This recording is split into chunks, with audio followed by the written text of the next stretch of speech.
ఆమె తెలంగాణ కాంగ్రెస్ పార్టీ వ్యవహారాల incharge. Party పరంగా పవర్ఫుల్, కానీ పాలనలో ఆమె ఇన్వాల్వ్ కావడంపై అభ్యంతరాలు వ్యక్తమవుతున్నాయి. పాశమైలారం ఘటన స్థలంలో ఆమె వ్యవహరించిన తీరు వివాదాస్పదమవుతోంది.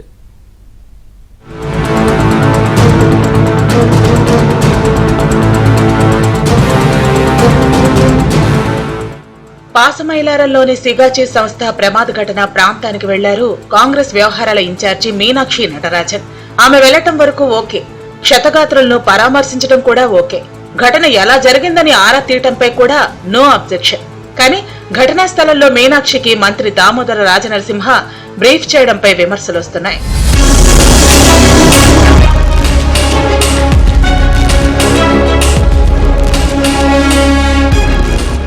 తెలంగాణ ప్రభుత్వంలో మీనాక్షికి ఏ హోదా లేదు. కనీసం ఏ రాష్ట్రం నుంచి చట్టసభలకు ఆమె ప్రాతినిధ్యం వహించడం లేదు. కేవలం మీనాక్షి కాంగ్రెస్ పార్టీ తెలంగాణ రాష్ట్ర ఇన్ఛార్జి మాత్రమే. పార్టీకి సంబంధించిన పదవిలో ఉన్న మీనాక్షి మంత్రితో రివ్యూ చేయడం ఏంటనే విమర్శలు వినిపిస్తున్నాయి.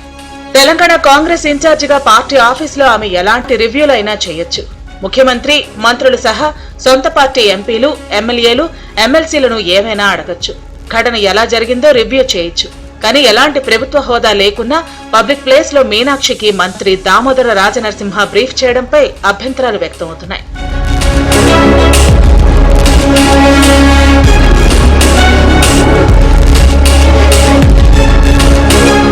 గతంలో హైదరాబాద్ కంచ గచ్చిబౌలి భూముల వివాదం నేపథ్యంలో నేరుగా సచివాలయం వెళ్లి రివ్యూ చేశారు మీనాక్షి నటరాజన్. షాడో ముఖ్యమంత్రిగా మంత్రులను, అధికారులను పిలిచి సమావేశాలు నిర్వహించడంపై అప్పట్లో విమర్శలు వెల్లువెత్తాయి. గాంధీ భవన్ కు పరిమితం కావాల్సిన మీనాక్షి నటరాజన్ షాడో సీఎంగా సచివాలయంలో సమీక్షలు పెట్టడమేంటని గట్టిగానే విమర్శలు వినిపించాయి.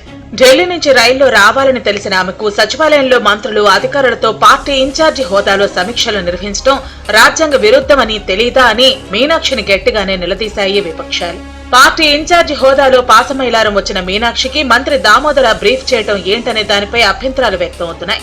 పాలనలో మీనాక్షి మళ్లీ కలుగు చేసుకుంటున్నారనే సంకేతాలు ఇచ్చినట్లయిందనే గుసగుసలు వినిపిస్తున్నాయి.